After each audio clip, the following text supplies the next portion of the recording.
Gitu. Oke. Selamat jumpa guys. Saya mau kasih sedikit history. Tapi yang gak usah formal amat karena saya tidak senang formalitas. Manusia itu setiap hari pasti ada pergumulannya. Kita nggak tahu pergumulan kita tuh di bidang ekonomi atau spiritual atau masalah studi atau masalah pekerjaan, kita tidak tahu.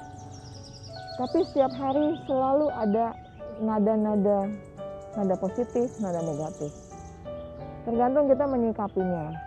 Dan kita harus mengandalkan Tuhan. Kalau kita tidak mengandalkan Tuhan, maka satu hari itu kita bisa merasa kayaknya, kok hari ini apes ya saya, kok hari ini saya kesal, kok saya nggak happy. Tapi kalau kita mengandalkan Tuhan, walaupun di pekerjaan kita ditekan sama bos kita stres, kita jadi ada kekuatan ekstra. Oh iya, ada Tuhan Yesus, ada penolong saya, ada Tuhan yang di samping saya menyertai langkah-langkah saya. Saya mau cerita juga pengalaman pribadi saya.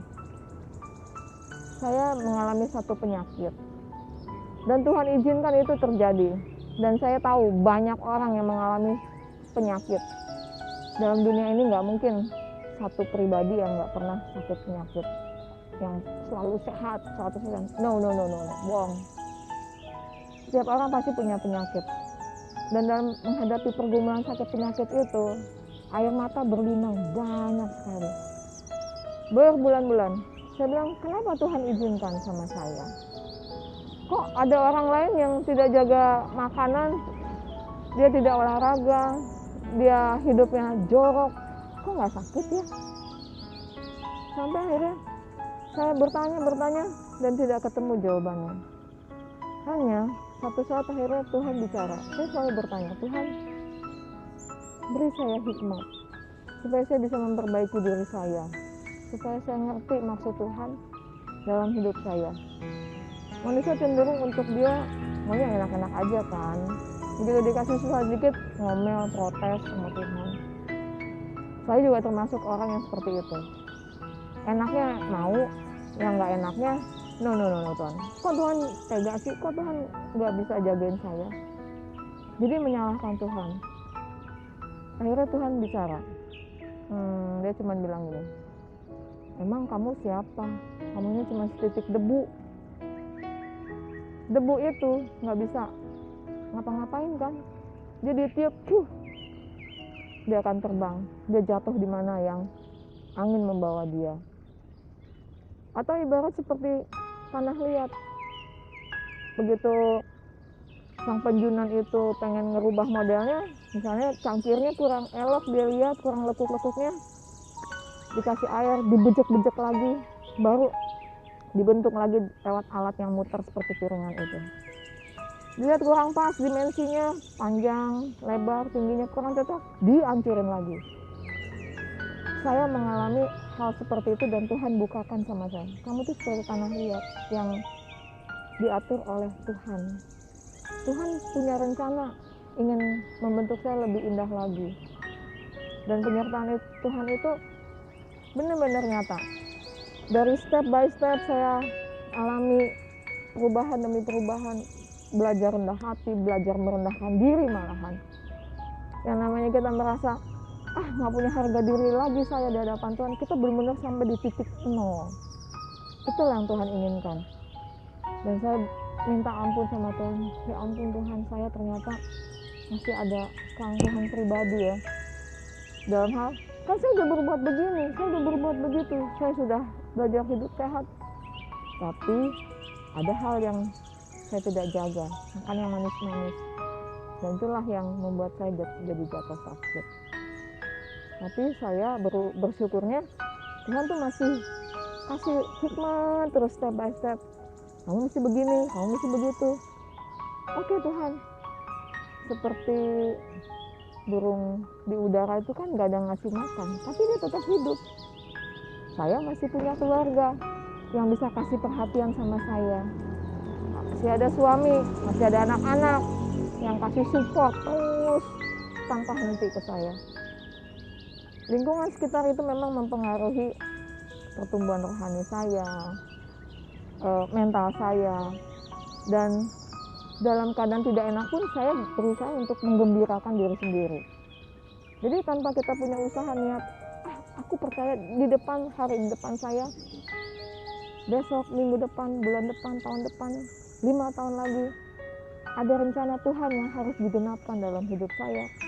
Saya harus siap itu, saya harus sukacita, saya harus semangat, nggak boleh loyo-loyo.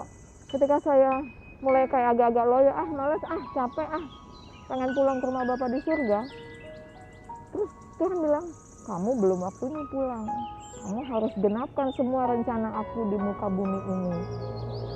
Kamu harus kerja keras, lebih giat lagi, lebih sungguh-sungguh lagi, menolong orang, memperhatikan keluarga, rendah hati, peduli sama lingkungan.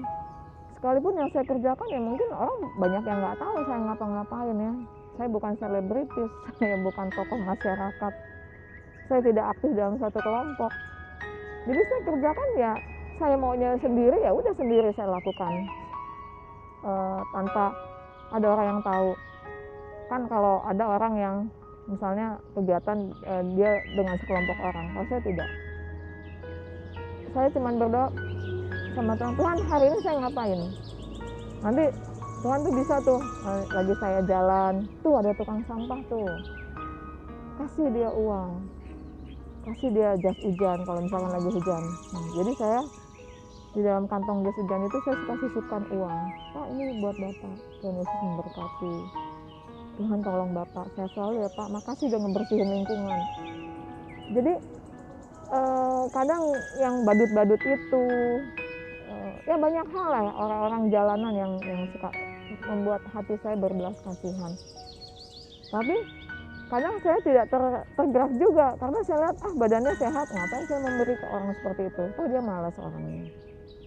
Jadi saya selalu minta, Tuhan aku nih orang kurang berhikmat, pimpinlah saya, bentuklah saya, beri saya kepekaan, saya mengerti panggilan Tuhan tuh saya harus ngapain hari ini. Mengurus keluarga udah pasti itu nomor 1.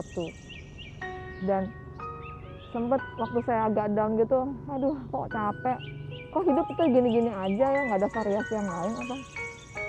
Saya cuma berdoa gini, Tuhan berikan saya kesegaran, semangat lagi, spirit yang baru. Benar itu, ketika saya berdoa, selesai doa saya setel lagu rohani, kadang saya joget-joget ya, saya nyanyi-nyanyi bareng sama anak atau sama temen ya, kita make it enjoy dengan cara kita gitu ya. Yang penting yang kita lakukan itu tidak di tempat yang salah, tapi kita melakukannya di tempat yang benar, yang sesuai dengan firman Tuhan. Nah itulah akhirnya membuat saya terus setiap hari bergairah, dan saya cuma bilang ini, Tuhan saya pengen hidup saya berarti. Seperti pujian yang bilang, selama waktu ini masih ada, kita bernafas di dalam dunia. Dan ya banyaklah lagu-lagu rohani yang memotivasi hidup kita sehari-hari. Janganlah jemu berbuat baik, and yang lain-lain lah ya. Jadi saya mau pesan pada semua saudara-saudariku yang kekasih, jangan pernah kita ingin mundur atau kita jadi tawar hati.